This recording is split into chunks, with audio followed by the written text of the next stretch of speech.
pertemuan kita pada petang ini dengan sama-sama membaca surah Al-Fatihah. Bismillahirrahmanirrahim.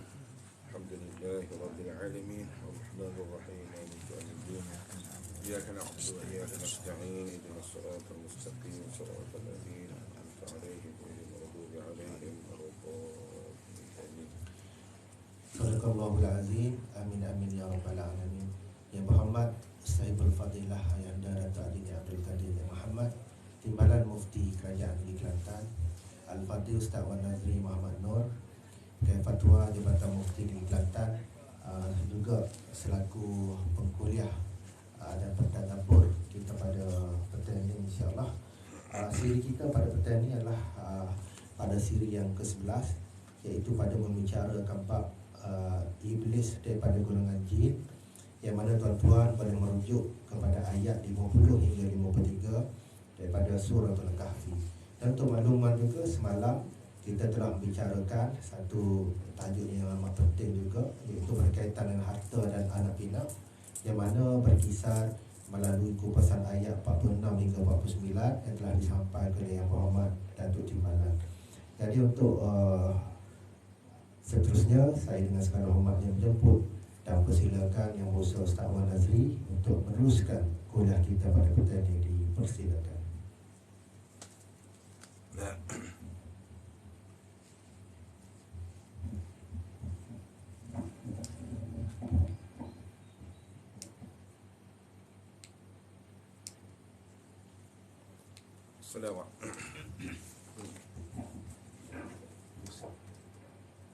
Assalamualaikum warahmatullahi wabarakatuh. Alhamdulillahilladzi arsala rasulahu bil huda wa dinil haqq liyuzhirahu 'ala ad-din kullihi wa kafa billahi shahida. Asyhadu an la ilaha illallah wahdahu la syarika lah wa asyhadu anna sayyidana Muhammadan abduhu wa rasuluh. Allahumma shalli wa sallim wa barik ala sayyidina Muhammad wa ala alihi wa sahbihi haqqa qadrihi miqdaril azim, amma ba'd. Terima kasih tuan pengacara majlis yang berhormat Sahibul Fadilah Datuk Timbalan Mufti, seterusnya warga kerja Jabatan Mufti yang hadir dalam program kita pada petang ini. Kita teruskan untuk tadabbur ayat suratul Kahfi yang berikutnya, itu pada ayat 50. Kita baca secara ramai-ramai, kemudian kita ambil tadabbur, pemahaman, kemudian kita ambil pengajaran untuk penghayatan, insya-Allah. Itu pada ayat 50, itu pada halaman muka surat 299. A'udzu billahi minasyaitonir rajim. Bismillahirrahmanirrahim. Wa idh qulna lil malaikati isjudu li Adam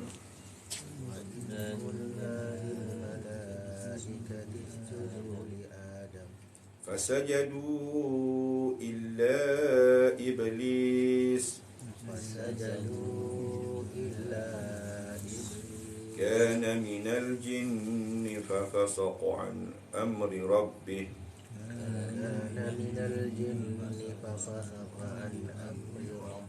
afatattakhizunahu wa dhurriyyatahu awliya'a min duni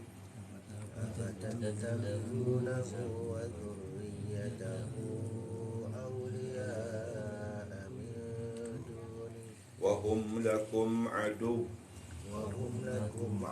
bi'sa lil-zalimina badala. Sadaqallahul azim. Kita tadabbur ayat 50, cukuplah dengan masa yang terbatas ni, yang terhad ni. InsyaAllah ada kesempatan kita tadabbur ayat-ayat yang berikutnya, insyaAllah. Baik, ayat 50 berkenaan dengan Allah menceritakan pada ayat 50 ini berkenaan dengan Iblis. Jadi kita mengambil pengajaran intisari ayat 50 pada petang ini untuk kita nak kenal siapa iblis. Sebagaimana Allah Ta'ala mengikut tafsir ulama, sebagaimana yang Allah Ta'ala sebut pada ayat 50 ni. Dan yang kedua, kita cuba memahami tadabbur ayat ini juga untuk memahami kenapa dia sombong ataupun kenapa dia ingkar perintah Allah SWT. Dan yang ketiga ialah pengajaran daripada tadabbur ayat 50 ini untuk kita kenali, untuk kita mengambil pengajaran perjanjian iblis dengan Allah SWT dan permusuhan dia dengan anak cucu Nabi Adam. Kita cuba fahami ayat 50. A'udzubillahi minasyaitonirrajim. Wa id wadhkur. Itu maknanya wadhkur dalam kitab Fathul Qadir. Imam Syaukani sebut wa id yani wadhkur waqt qawlina lil malaikah. Ingatlah ketika mana saat kami memerintahkan kepada malaikat usjudu, sujudlah kamu kepada Nabi Adam.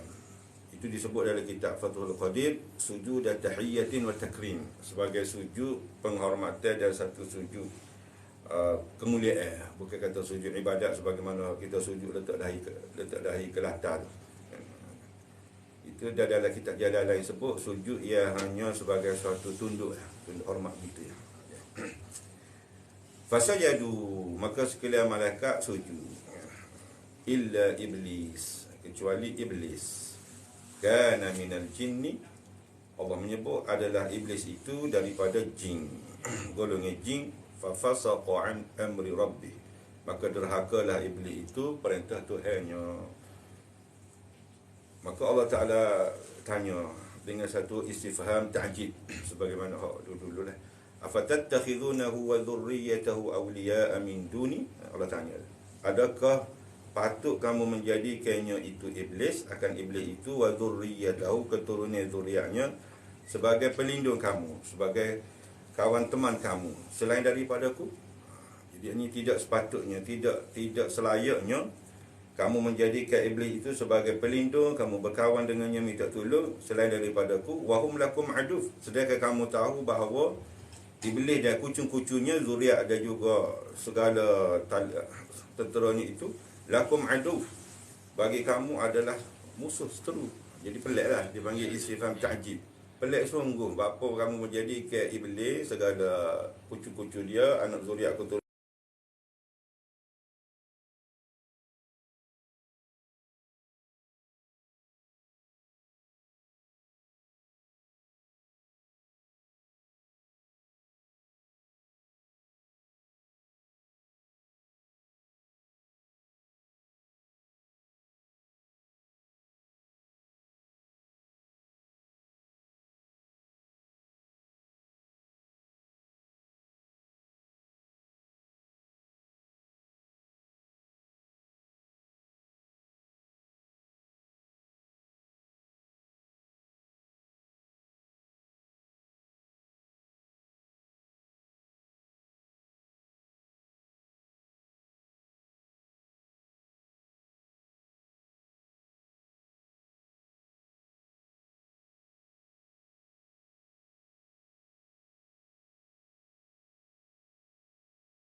Wali-wali awliya Allah waliyul ladina amanu. Ya, ketahuilah Allah lah yang jadi pelindung kita ataupun sebagai orang kita minta tolong. Ya. Maka Allah Ta'ala sebut penghujung ayat itu bi'salil zalimina badala, sangat buruk ya, satu pertukaran tadi bagi orang-orang yang zalim lah, orang kafir lah, ataupun orang yang menjadikan iblis dan juga segala syaitan-syaitan itu sebagai pendamping dia, sebagai pembimbing dia, sebagai teman dia dan sebagai pelindung dia, dengan dia tolak buat Allah SWT. Itu adalah Allah Ta'ala sebut biksa, sangat buruk ataupun sangat hina ataupun satu tindakan yang salah. Pertukaran itu sepatut dia menjauhi iblis, sepatut dia perhalau iblis syaitan tu. Baik, masih lagi memahami ayat ini dalam konteks tadabburnya untuk mengambil pengajaran siapa iblis. Sebab perbahasan ulama tu dalam kitab-kitab tafsir memahami dalam memberikan pemahaman iblis tu ada dua pandangan. Itu ada kata dia daripada malaikat. Satu pandangan bahawa iblis itu adalah daripada malaikat. Sebab ayat-ayat lain tu umum. Ni jelas lah. Pandangan yang kedua, iblis itu tidak malaikat. Sebab Allah Ta'ala sebut dalil dia, kana minal jinni. Dia adalah golongan jin, bukan golongan malaikat. Sebab alasan yang kedua, dia daripada dua pandangan itu, ulama ia banyak terpilihnya ialah dia tidak malaikat. Sebab kalau malaikat dia tidak akan fafasaqa an amri rabbih. Dia tidak akan ingkar, dia tidak akan derhaka perintah Allah SWT. Dan dalilnya ayat ini jelas, kana minal jinni. Adalah iblis, adalah ia yakni iblis golongan jin. Dan ayat yang lain sebut apabila Allah Ta'ala sebut ada dalam ayat-ayat lain, umpamanya dalam surah ayat-ayat lain Allah Ta'ala kerana apa nama ni, sebab dia ingkar itu kerana khalaqtani min nar wa khalaqtahu min tin. Ya Allah, apa perlu saya hormat ataupun tunduk kepada Nabi Adam? Allah menciptakan aku daripada api dan menciptakan Adam itu daripada tanah. Maka malaikat tidak diciptakan daripada api, daripada nur, cahaya. Jadi daripada dua pandangan itu, pandangan yang terkuat ialah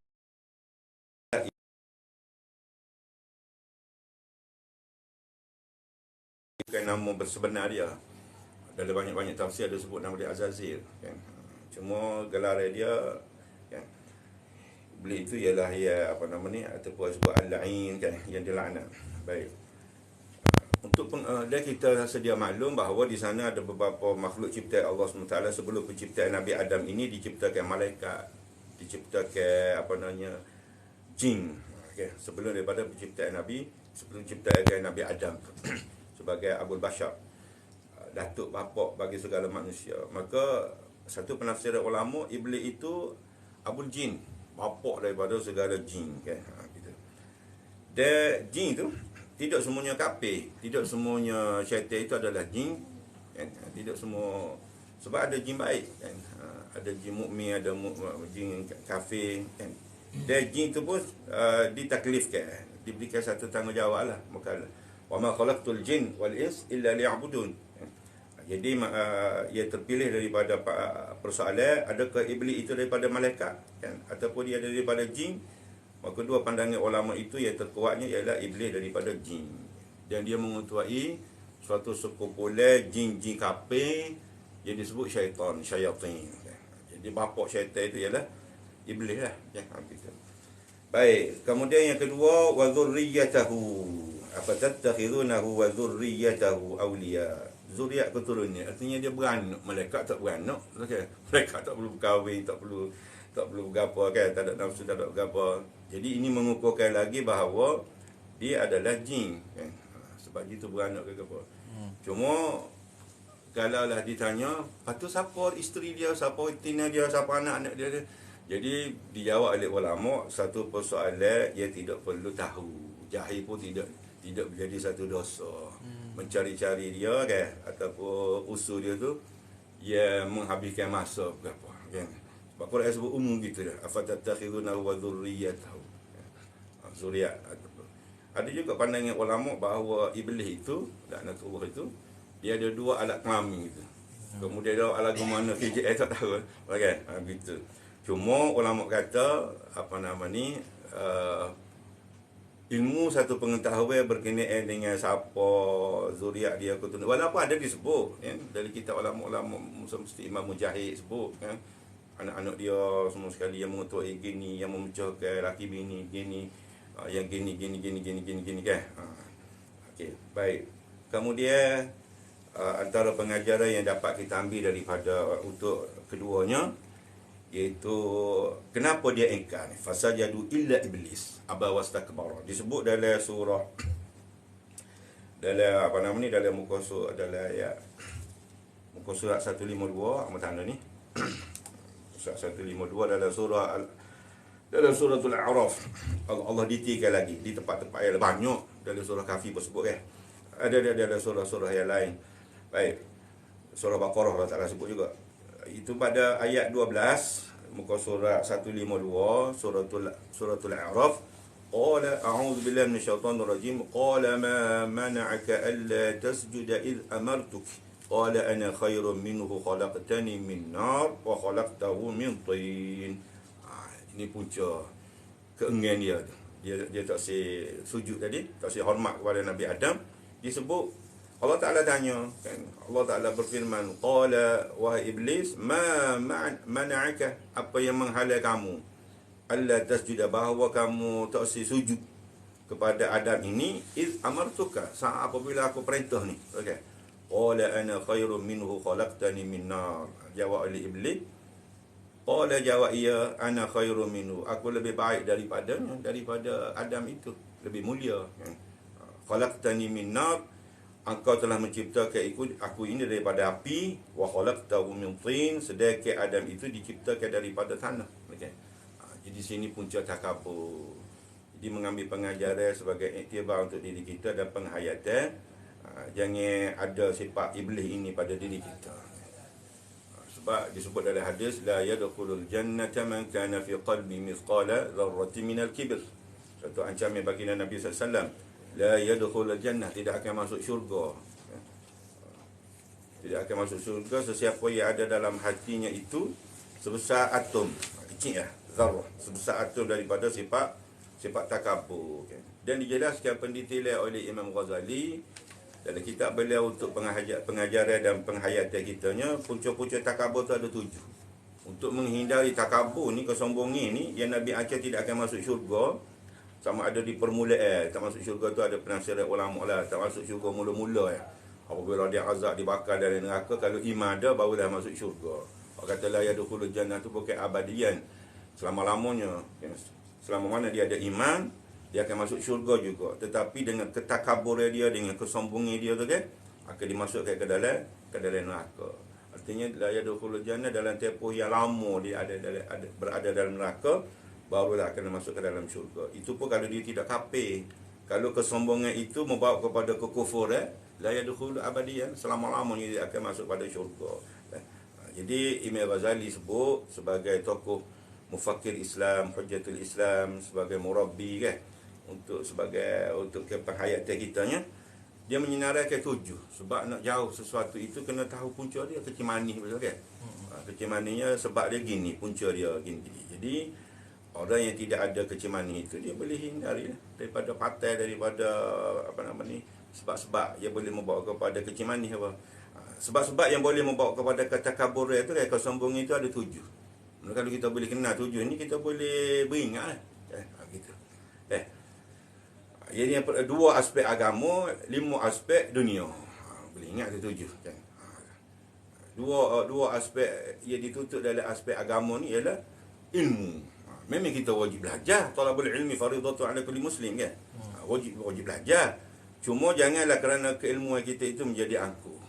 Banyak yang berlaku kesombongan itu kerana takabur, dengan ilmu dia. Lalu dia pelekeh orang lain, tak ada adab. Tak ada adab lah kan, dengan tokoh-tokoh ataupun walaupun perbezaan khilaf dari segi dari segi itu, tetapi dia membanggakan diri, takabur, sombong, bahawa dia lah yang betul, orang itu salah belakang. Ada penyakit ni bahaya. Itu dia panggil takabur dengan ilmu, takabur dengan amal. Boleh jatuh kepada sombong juga. Kalau kita ni kuat amal, taufik hidayah Allah SWT, kalau kita tak jaga hati, kita tidak baca penyucian, tazkiyah nafsu. Tazkiyah nafsu ada dengan kita penyucian jiwa ke apa kan. Seseorang itu boleh jatuh takabur, sombong dengan amalan dia. Okay. Lepas tu bukan kata, lepas tu tak payah beramal lah, tak payah semaya, tak payah baca Quran, tak pernah nanti mari sombong lagi. Kena jaga masing-masing, jaga hati masing-masing lah. Tuntutan untuk ibadat itu adalah wajib. Yang semaya, puasa, sekali baca Quran, zikir, sekali. Tetapi jangan ada di hati kita itu kesombongan tadi. Jadi rawat dia mudah lah kan. Iaitu ingat Tuhan, bahawa ilmu Tuhan, sumbernya daripada anugerah Tuhan. Ibadat ini dengan taufik Tuhan, syukur. Ubat dia syukur. Dia istighfar, jangan mari penyakit takabur dengan ilmu, penyakit takabur dengan amal. Kan, ilmu dan amal. Dan 5 lagi aspek duniawi. 5 aspek dunia. Itu yang pertama, harta weh. Orang miskin apa-apa tak kena takabur dia. Tak kena nyombol dengan dia sesak barat ke apa kan. Mari penyakit takabur dengan harta weh. Walaupun dia orang darat ya. Walaupun dia bukan orang bangsawan, walaupun tak ada pengaruh, walaupun dia berapa kan. Tetapi dia kaya. Mendapik dada.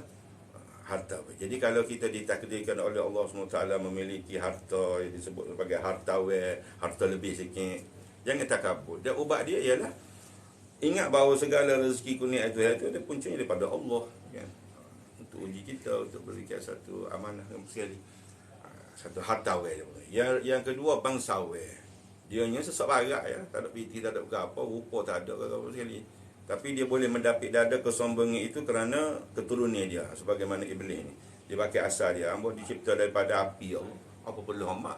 Daripada yang hina, daripada apa nama ni, tanah liat kering, daripada lumpur hitam apa macam kan, min hamaim masnu apa ni, min salsalim min itu disebut dalam ayat lain. Maka yang kedua bahaya tu, seseorang daripada keturunan, kalau orang darat ke apa, dia tak takabur daripada melalui kebangsawannya dia tu, kan. Tapi orang yang datuk nenek, orang yang istana ke apa, dia akan dapat dada, kan. Dia akan ni, kalau tak kenangi dia. Dua, yang ketiga rupa awal. Ingat orang semak-semak ke apa sekali, kan. Cik Hakim kita semak ke apa, kan. Maka jangan ada sifat kesombongan kerana handsome, semak. Kalau orang tina, comel, jelitawan apa sekali, dia mari agak, buat agak, kan. Sudah ingat bahawa dia tidak kekal, harta tidak kekal, ilmu amal tidak kekal sekali, kan. Kita akan mati. Kebangsawan ni kita tidak akan bawa kepada kemati, kan. Bawa diri begitu ya. Rupa pun sama lah. Kau lama kau kedua, kau hilang tenaga, kau kekuatan sekali. Tiga, yang keempat kekuasaan. Ada kuasa, kan. Ada kuasa. Tanya dia ada kuasa, dia apa nama ni, guna kesombongan dia, ada kuasa. Hilang kuasa dia tu jadi orang agak biasa lah, kan. Jadi supaya biasa-biasa, orang tidak, orang hormat tu kerana dia ada kuasa, dia ada jawatan apa. Kemudian kemasyhuran yang terakhir. Masyhur, ingatlah, kan. Orang glamour, selebriti. Kalau kita orang darat berapa ni, orang tidak berpengaruh ataupun tidak dikenali, siapa nak mari sombong, kan. Memang tawaduk. Jika majlis orang tak layak dulu lagi, nak agak mana. Tapi orang yang glamour, masyhur berapa sekali, orang tak sambut dia, nak kena jet, nak kena tu tahu lah, kan. Perlu kepada orang popular. Jadi itu tujuh cabar ataupun tujuh asbab, sebuah faktor yang boleh membawa kepada kesombongan. Jadi ancaman baginda Nabi, ingat. Kemudian yang terakhir untuk sesi kita ni, pengajaran yang terakhir, tadabbur yang terakhir, iaitu perjanjian syaitan ataupun perjanjian iblis ni, kan. Itu pada halaman muka surat 263. Terakhir dah ni. Itu pada halaman muka surat 264 iaitu suratul Hijr. Allah Ta'ala sebut perjanjian tu, ingat tu. Dan yang ketiga, poin yang ketiga ini kita cuba amati, cuba kena pasti, kan, perjanjian iblis tu dengan Allah SWT, dia apakah jalan keluar daripada perseteruan dan permusuhan perjanjian iblis tu dengan Allah SWT. Itu yang Allah Ta'ala sebut pada ayat 35, a'udzubillahi minasyaitonirrajim. Qala rabbi fa'unzurni fa inna 'alaika la'nata ila yaumiddin. Panjang. Allah Ta'ala detailkan juga dalam surah Al-Hijr, kan. Start daripada Allah Ta'ala sebut wa idh qala rabbuka lil malaikati inni khaliqun basharan, panjanglah, kan. Min salsalim min hama'im masnun, tadi daripada tanah liat, daripada lumpur hitam ya, membentukkan manusia itu Nabi Adam, kan. Fa idza sawaitu wa nafakhtu fihi min ruhi, panjanglah tu. Akhir sekali Allah Ta'ala perintah iblis ini supaya sujud, kan. Apabila tidak, qala ya iblis malaka alla takuna ma'as sajidin, supaya malaikat-malaikat lain tu apa tak sujud. Qala lam akul li asjuda li bashar khalaqtahu min salsalim min hama'im masnun, kan. Engkar situ sombong, takabur dia, tak tunduk kepada perintah Allah SWT.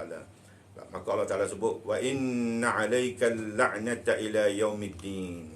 Ketahui wahai iblis, kan, bermula saat ini kamu mendapat laknat kutukanku sehinggalah kepada hari kiamat, kan.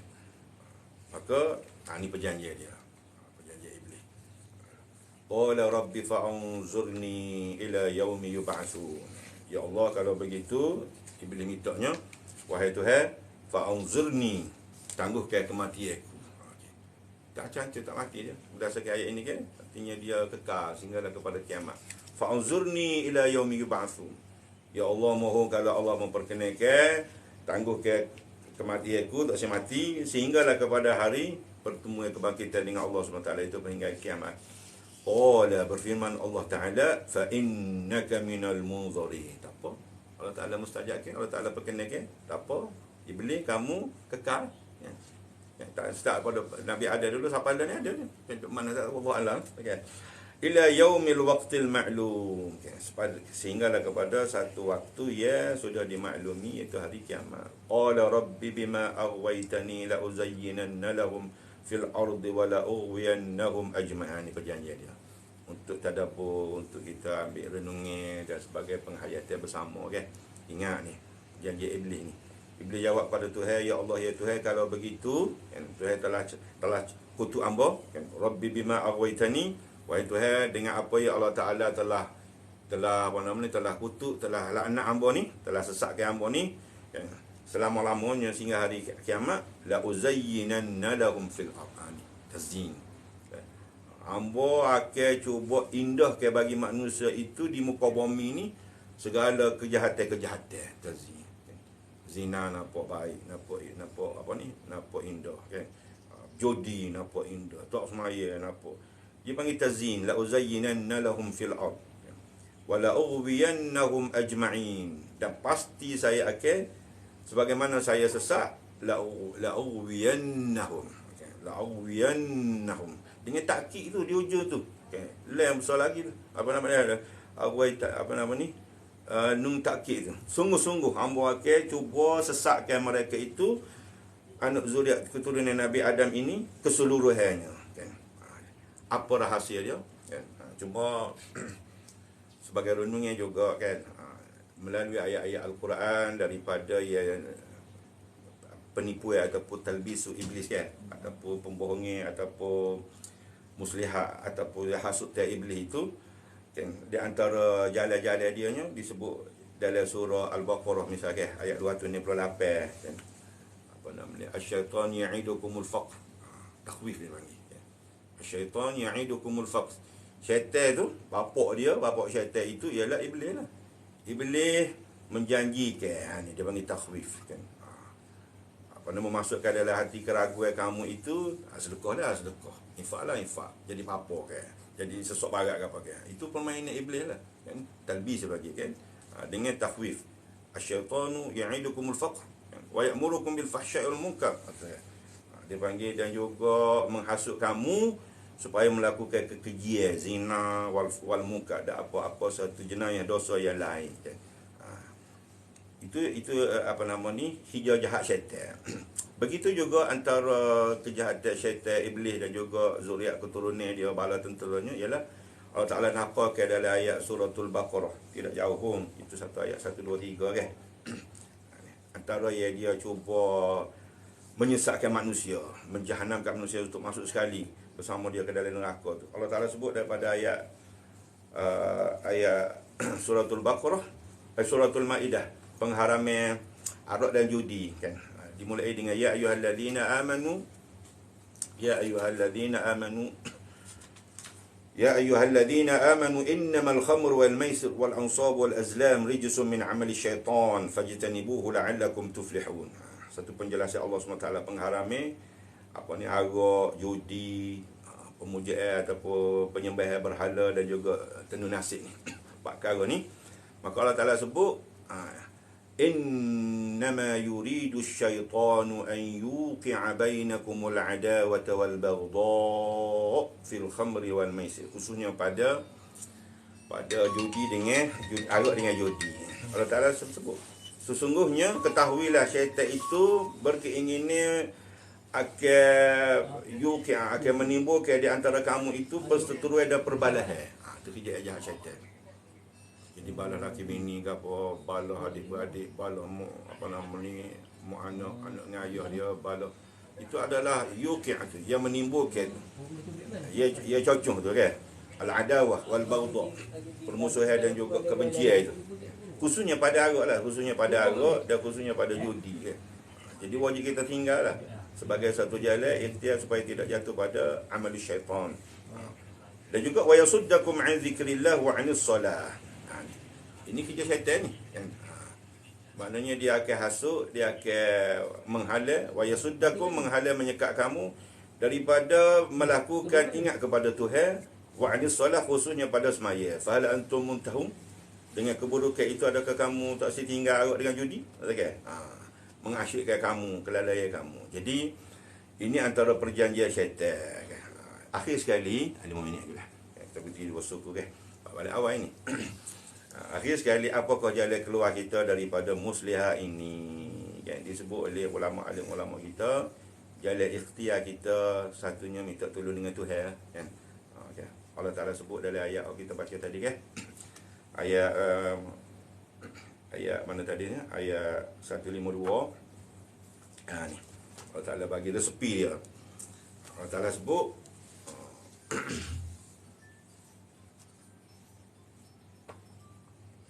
Billahi minasyaitanir rajim.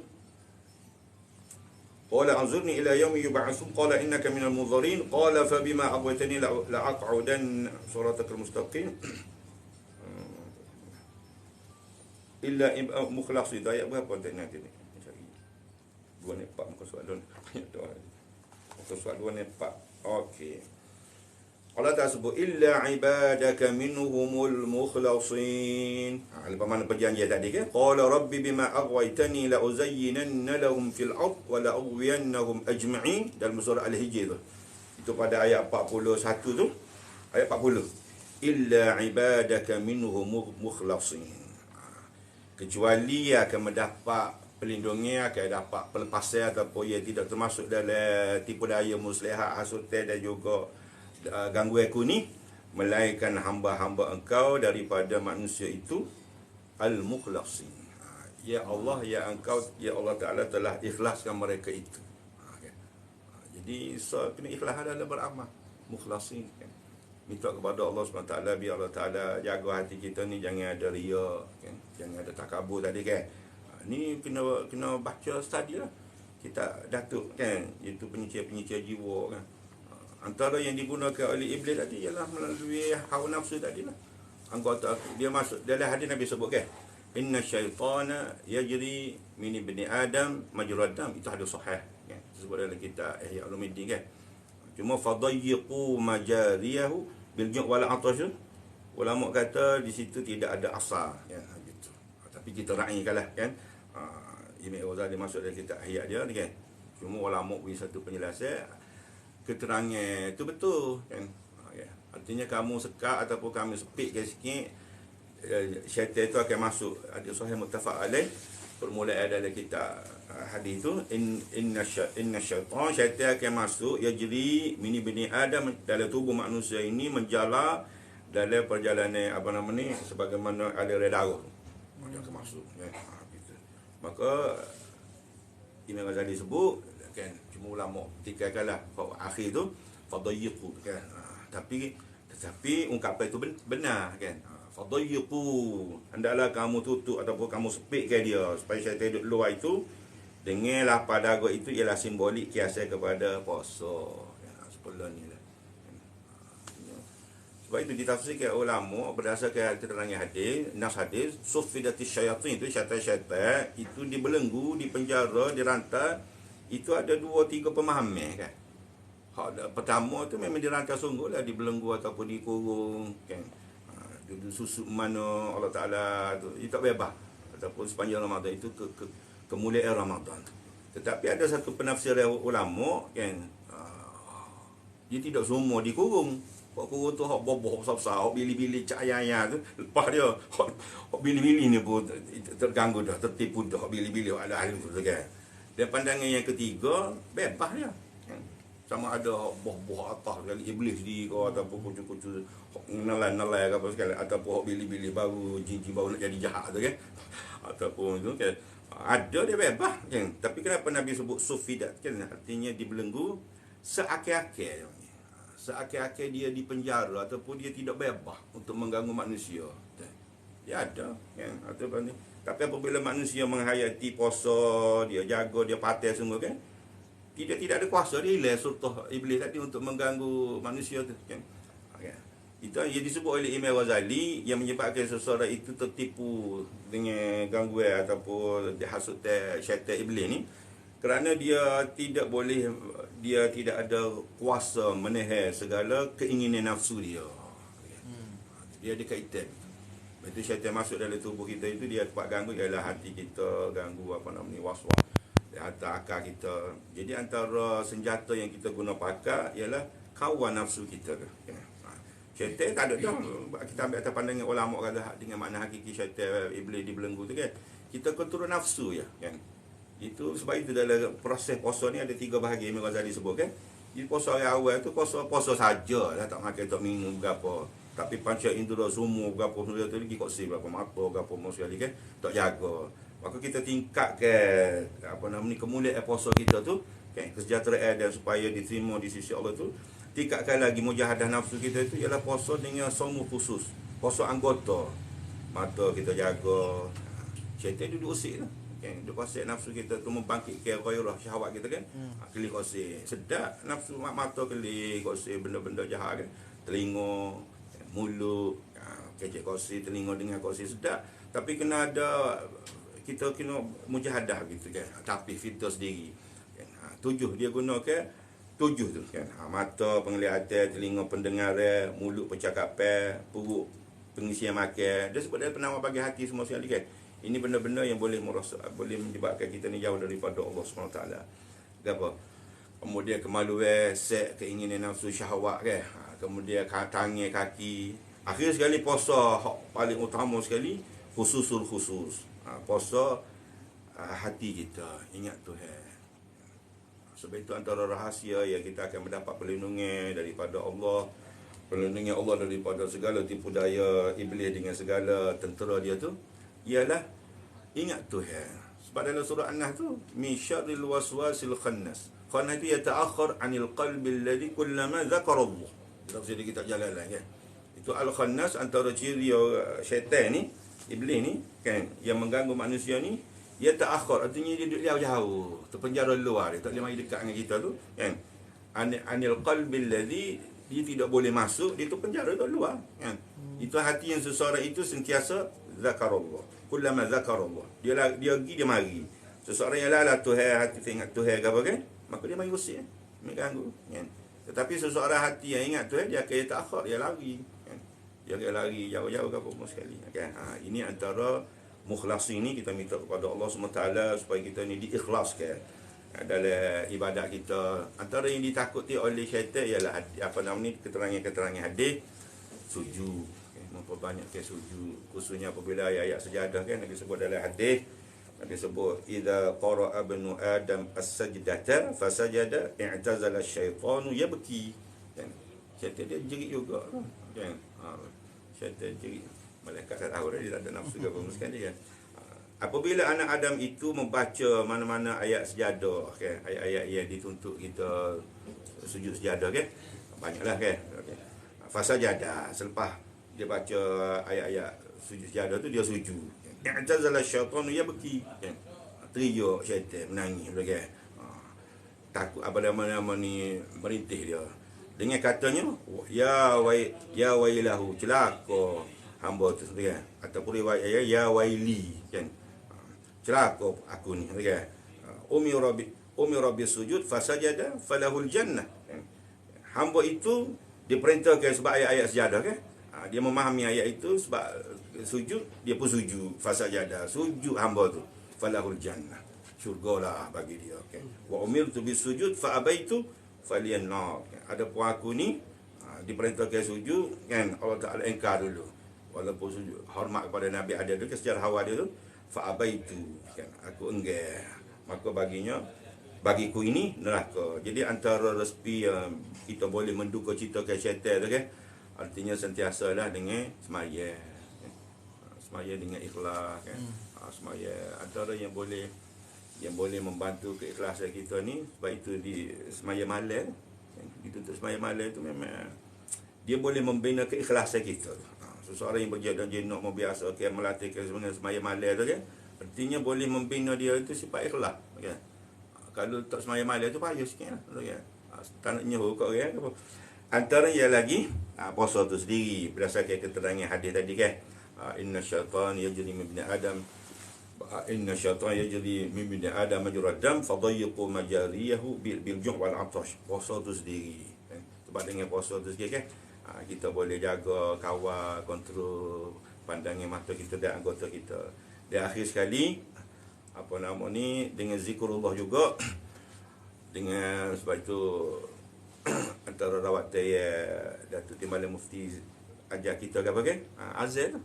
Sebab ada riwayat kan? Apabila azal dikumandangkan, syaitan tu akan lari. Dia terketuk pula tu. Bagaimana hakikat dia terketuk tak tahu lah kan? Artinya takut dia kepada suruh azal. Membesarkan Allah SWT.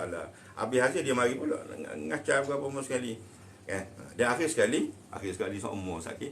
Kan? 2,5 ni. Baik, akhir sekali, zikir antara itipati ataupun segala senjata yang paling ampuh lah. Kan? Riwayat daripada Sayyidina Umar kan? Rasulullah SAW sekali dia lewat rumah Abu Bakar, Sayyidina Abu Bakar. Sayu-sayu Abu Bakar duk menajak, duk berzikir, minta dengan Tuhan apa sekali kan. Baca Quran sayu-sayu dengar. Satu masa yang lain Rasulullah SAW melewati rumah Sayyidina Umar kan. Derah tu kan. Sayyidina Umar kan. Berzikir, menajak, berdoa dengan tu, baca Quran tu derah. Akhir sekali Nabi tunjuk sebab kan. Akhir sekali Nabi tanya Abu Bakar, wahai Sayyidina Abu Bakar, kan? Hamba dah aku lalu rumah awak ni, demo ni kan. Apa dengar sayuk-sayuk, duk berzikir, duk menajak, berdoa dengan Tuhan, baca Quran, apa halu sangat slow. Lalu ada alasan dia, sebab dia Wasallam orang ni munajat berdoa kepada Allah SWT, Tuhan tidak pekok kan, Tuhan tidak bisu ke apa, munajat amu dalam hati pun Tuhan dengar kan. Rasul kata ya tu betul lah kan. Tapi akak ke sikit suara kamu tu kan. Sebab dengan akak sikit tidak selama mana tidak mengganggu khalayak apa nama ni sekeliling kamu. Umar ada alasan dia. Rasulullah tanya Umar, wahai Sayyidina Umar, dah aku lalu rumah kamu malam tu ataupun dini hari tu, dengar duk berzikir, munajat, apa nak lantai sungguh, spekat tu apa derah kamu sekali. Aku sebab tunjuk sebab sikit, apa wahai Umar? Lalu Rasulullah Umar jawab, wahai Rasulullah, sengaja. Apa sengaja? Kan pisah-pisah kan. Sebab apa? Untuk supaya hamba ni semangat sikit kan. Kalau ingat selu-selu ke apa, bahkan baru tidur ke apa sekali. Dia nak bangun ke orang sekitar hamba, biar dia Umar ni dia boleh jaga hati dia. Dah tak kita ni kan riak tak mari kan. Sebab tu apabila antara witir ke Abu Bakar, Sayyidina Abu Bakar dia witir awal sebelum tidur. Rasulullah tanya juga sebab dia kan. Umar tidak witir di penghujung. Rasulullah tanya Abu Bakar apa witir awal? Apa takut tak bangun Rasulullah. Macam lepas rugi ya. Umar kan. Dia Rasulullah puji Abu Bakar. Oh kamu ni orang yang beringat Abu Bakar bagus. Umar apa Umar? Ambo jamin ambo boleh bangun Rasulullah. Ambo akan bangun tiap-tiap malam insya-Allah kan. Rasulullah puji juga. Mu hebat Umar kan. Satu kekuatan ke apa. Oh tadi. Lalu Umar jawab, ambo sengaja Rasulullah berzikir derah supaya ambo ni gagah, supaya ambo ni cerdas, supaya ambo ni tidak monyok layu. Dan untuk supaya sekitar ambo ni boleh bangun ambo sengaja biar boleh bangun tahajud agak pun. Dan juga wa matradatu syaitan. Untuk ambo halah syaitan, pelari syaitan dengan berzikir derah tu kan, dia takut dia lari, ketuk-ketuk ke apa sekali lari kan. Begitu. Rasulullah kata ya betul tu Umar. Rasulullah puji juga kan, ya Allah tapi slow sikitlah. Tengok keadaan nak derah pun mengganggu kerana dengan malam orang sakit nak tidur ke apa sekali. Jadi mudah-mudahan dari sikit perkongsian ini tajuk topik kita ialah bahana tipu daya kejahatan iblis kan. Mudah-mudahan menjadi pengajar dari hamba kan. Bahawa iblis itu tidak akan mati-mati dia. Dia akan menggerakkan segala zuriat keturunan dia kemudian sekali kucu-kucu dia di kalangan jin-jin jahat tu kan. Dan juga manusia-manusia di kalangan manusia yang telah apa nama ni telah terpengaruh dengan pujuk rayu dia tu menggunakan bala tentera. Jadi mudah-mudahan apa yang kita sampaikan ini menjadi perisai, menjadi satu pendidik kita dengan kita cuba bakar syaitan ataupun dengan zikrullah sebanyak-banyaknya. Benda yang mudah ada mulut kita begitu, tak perlu tak ada wuduk pun tak apa gitu kan. Berzikir subhanallah la ilaha illallah istighfar selawat ke apa sekali, tapi nak latih membiasakan diri kita tu mulut kita dengan bisik sama dengan Tuhan, munajat nak boleh Ramadan pula kan. Insya-Allah mudah-mudahan menjadi kebaikan untuk hamba dan kita semua. Aku qouli hadza wa astaghfirullahal azim li wa lakum. Wassalamualaikum warahmatullahi wabarakatuh. Waalaikumsalam warahmatullahi wabarakatuh. Majlis merakamkan ucapan terima kasih kepada Yang Berhosor Ustaz Wan Nazri atas kesudian untuk bersama-sama dengan kita membimbing kelas pengajian tadabbur kita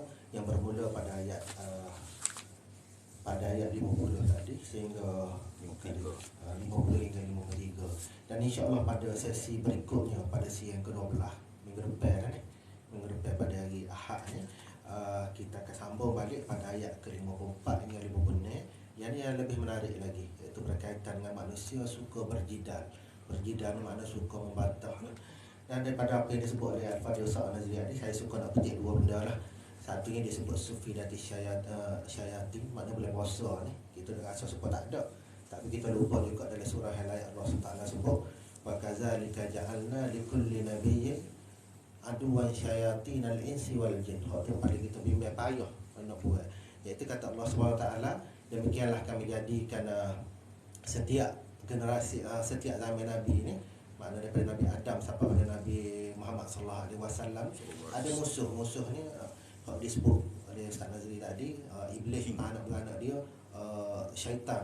Dan ada juga syaitan ni hak ini berupa manusia, ada juga jin. Hak tu pada kita takut.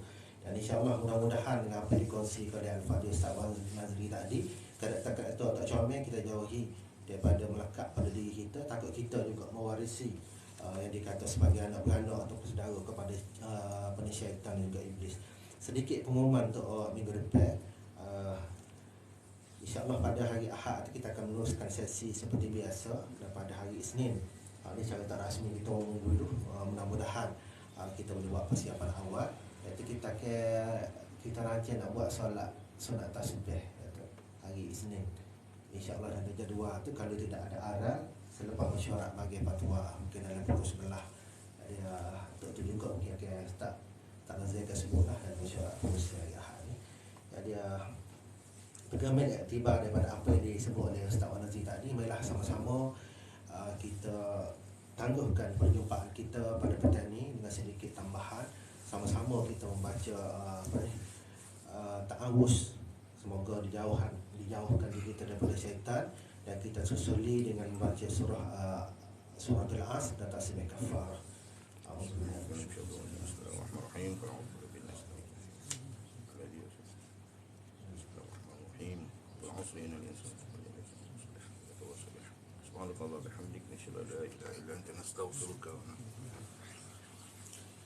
Sadaqallahul azim. Amin ya rabbal alamin. Assalamualaikum warahmatullahi wabarakatuh. Waalaikumsalam warahmatullahi wabarakatuh.